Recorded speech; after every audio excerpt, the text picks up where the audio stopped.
I am unable to recall the last time I was so enthusiastic about cleaning the home. Perhaps it was a Christmas party from a few years ago, or my husband's birthday when he still took the time to invite acquaintances over. But this afternoon, as I washed down each wine glass, straightened each corner of the dining table, and smoothed the creases in the white tablecloth, I experienced an unusual sensation in my heart that was difficult to articulate. Emily, my daughter, had recently completed her second year of college and was bringing home her first beau. It appeared to be a trivial matter. However, it appeared as though the entire world was about to enter my kitchen.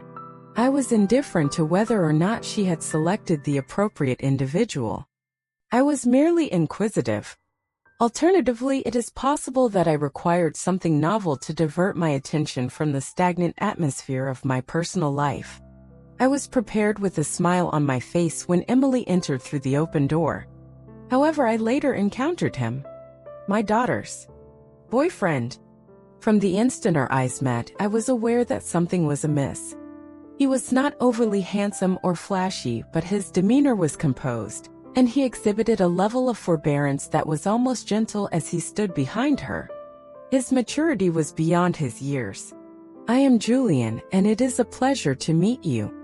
He extended his hand to shake mine.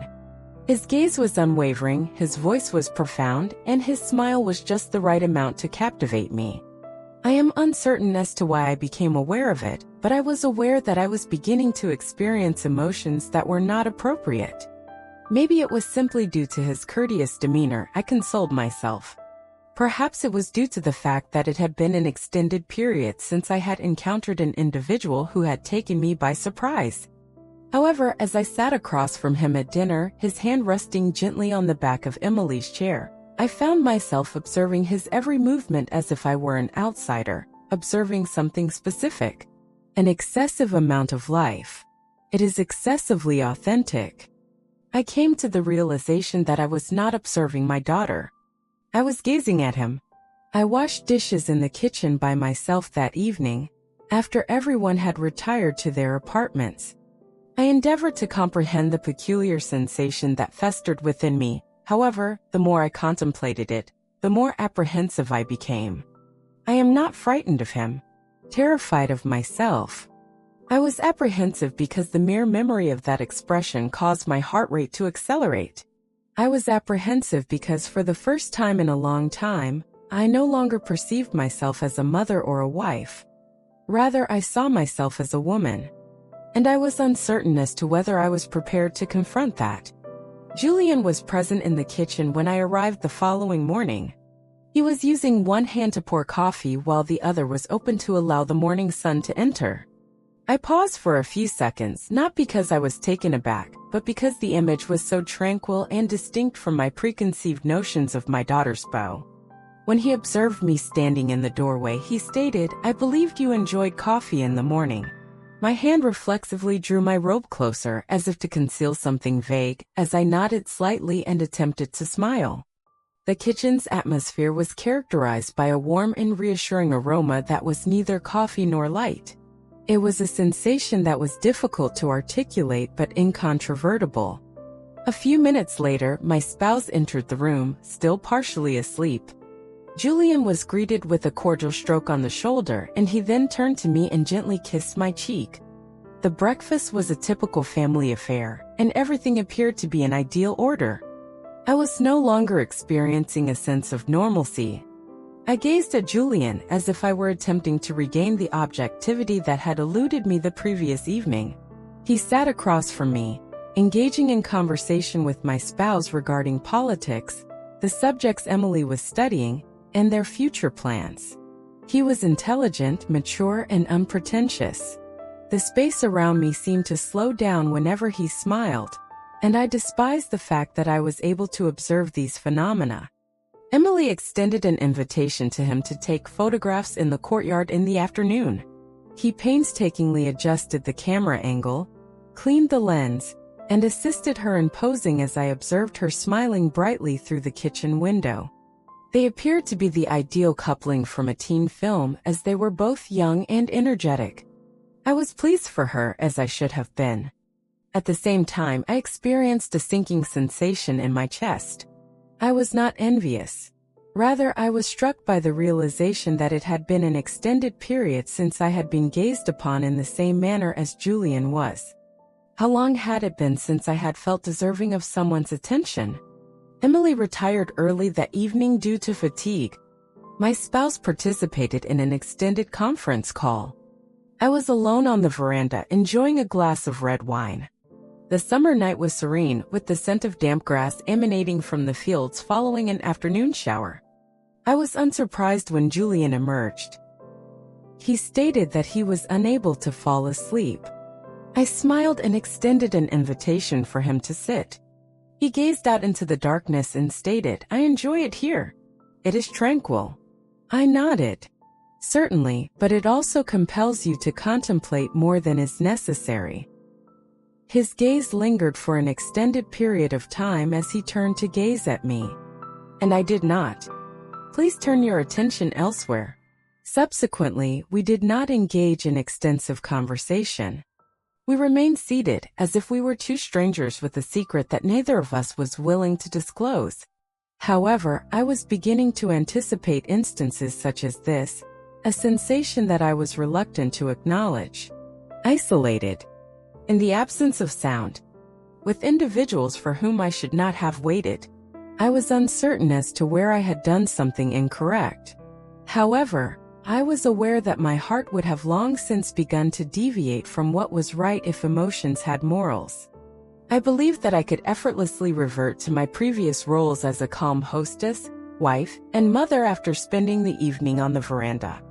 I assured myself that it was merely a moment of vulnerability, a recollection of the sensation of being acknowledged and heard, which is a common experience for middle-aged women, particularly during a summer that is so tranquil. However, I was mistaken. As a result of that instant, everything was altered. It was not due to any wrongdoing on his part. Rather, it was due to my evolving perspective. Julian was standing at the sink the following morning, his shirt sleeves folded up, meticulously cutting fruit for breakfast when I entered the kitchen. He turned and beamed. I stated that I had risen earlier than I typically do, attempting to maintain a casual tone in my voice. He stated, "I was unable to sleep, so I decided to do something for you." I bowed, but I refrained from approaching. I stood there, observing the hands with care and patience, and the level of care in his gaze that I had not observed in a long time. I maintained my conviction that my spouse harbored affection for me. However, the act of adoring me and observing me were two distinct entities. And Julian in some way made me feel as though I were still alive. Emily extended an invitation to Julian to participate in a tennis game with some of her friends following brunch. I remained at home, cleaned up, and then reclined on the settee to read an antiquated novel. However, I was unable to focus. I was left with an unfamiliar void as each line passed through my consciousness like smoke. I contemplated the instances in which his gaze rested on me for an extended period of time. Last night, I contemplated the distance between us, which was sufficiently distant to prevent physical contact but sufficiently near to induce anxiety in my heart. Additionally, I pondered, what was the issue if Emily was not my daughter, and Julian was a stranger I had encountered at the coffee shop? These emotions? On their return that afternoon, Emily proceeded directly to the restroom. Julian entered the kitchen and observed me standing with my back to the sink. "Are you in need of assistance?" he inquired. I turned around, but this time I was unable to do so. Conceal my gaze. It is possible that my fatigue was the cause. It is possible that my excessive pondering throughout the day was the cause. I replied, "No, thank you." However, my voice appeared to be that of an individual who had spoken on my behalf. He maintained his position in the kitchen doorway, refusing to budge. There was an unsettling silence between us, the type that would not have been unusual if someone else had entered the room. However, we were both aware that all distance was a choice. He approached me with a single step, but it was enough to cause my heart to race. He spoke gently. "You appear to be in distress." I grinned. You appear to be somewhat disoriented." Julian gazed at me without immediately responding. His gaze once more appeared to penetrate the protective carapace I was endeavoring to preserve. At times I believe that individuals do not become isolated due to their loneliness, rather, they cease to be perceived. I was halted by the words. I was uncertain as to whether he was speaking on my behalf or for me. However, I was certain of one thing.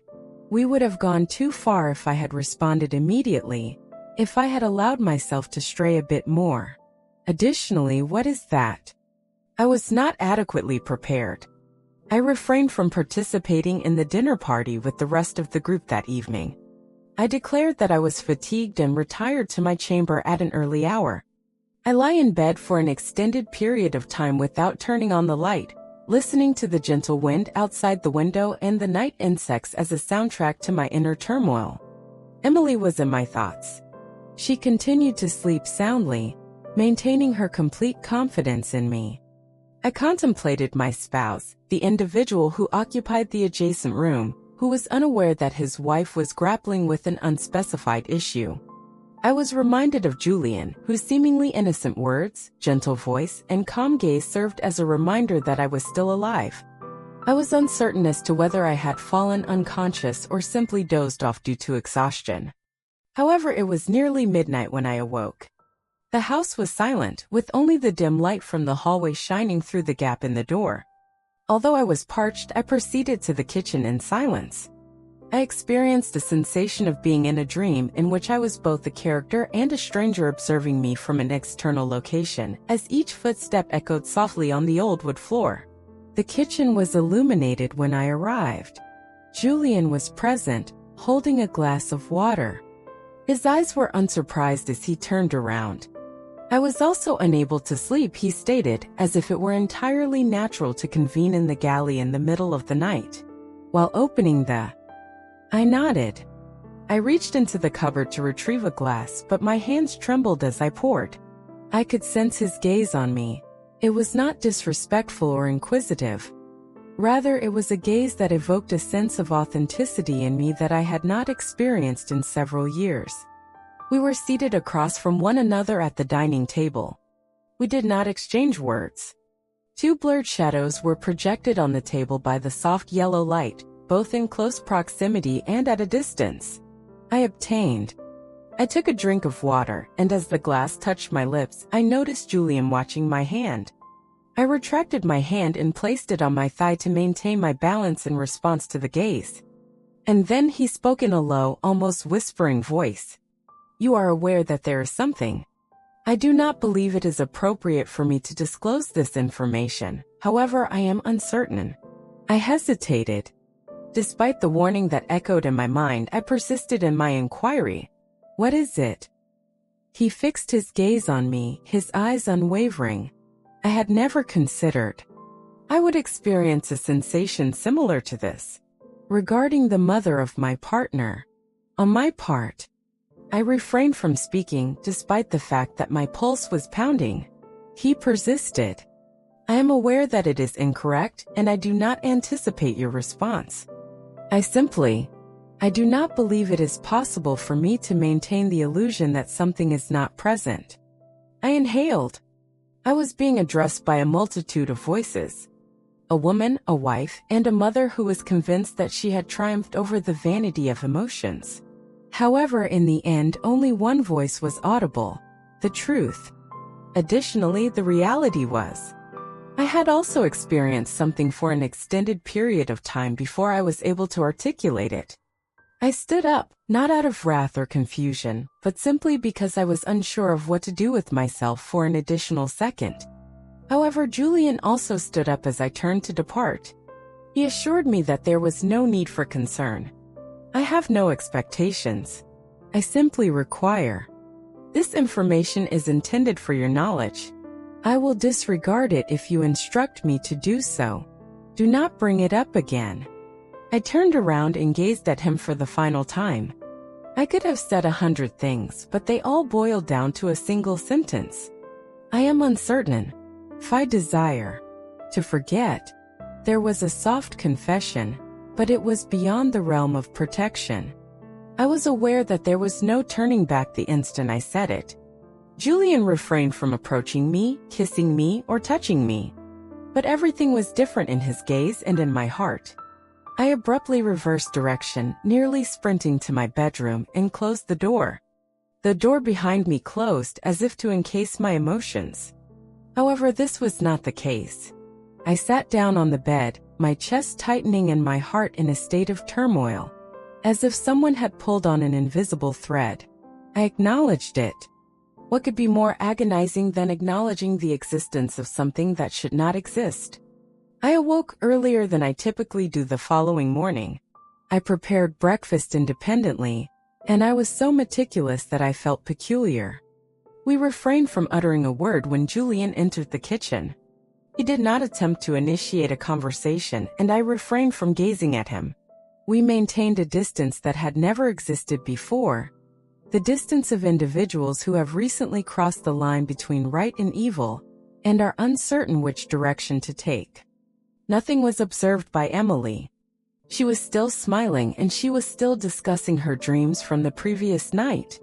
She was still intending to take Julian for a walk in the old town. Tomorrow, we both resumed our academic pursuits. I smiled and nodded as if nothing had occurred. However, the interior was shattered. I had lived long enough to recognize that there are boundaries that one need not encroach upon in order to recognize that they have been breached. And once a sentiment is articulated, even if it is merely a sentence, it becomes an actual component of the world. Returning it is impossible.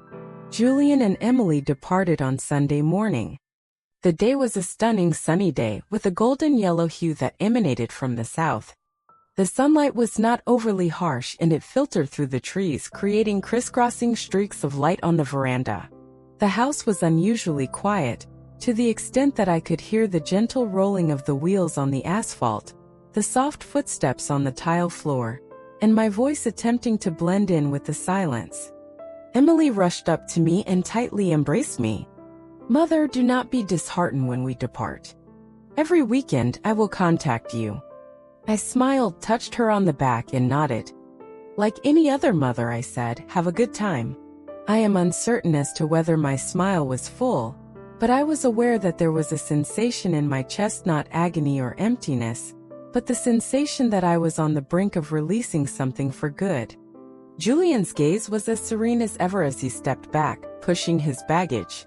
He drew nearer to me, but not too close or too far. He gently expressed his gratitude for everything. "Your residence is a stunning location."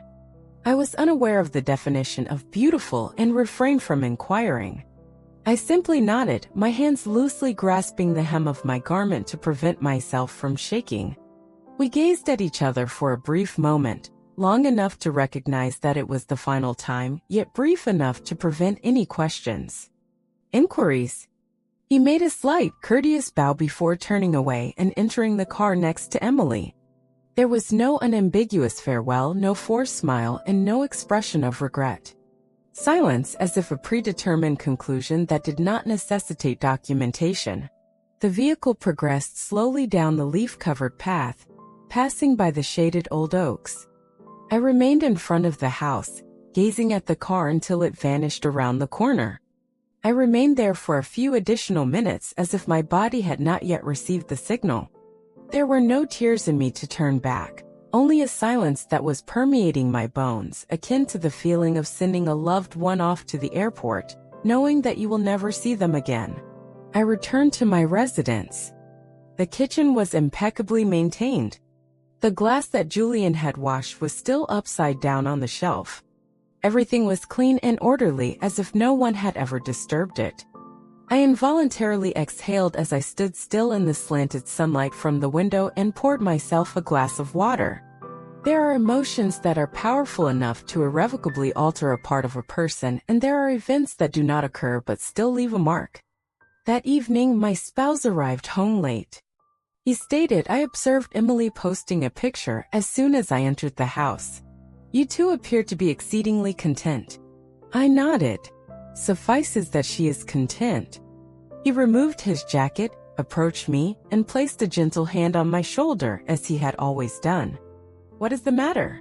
he inquired, possibly due to my prolonged silence. I pivoted and smiled. "It is acceptable. I am simply fatigued," he agreed, did not inquire further, and departed the chamber. I stood alone in the kitchen, my face becoming a silhouette as the yellow light reflected off the window glass.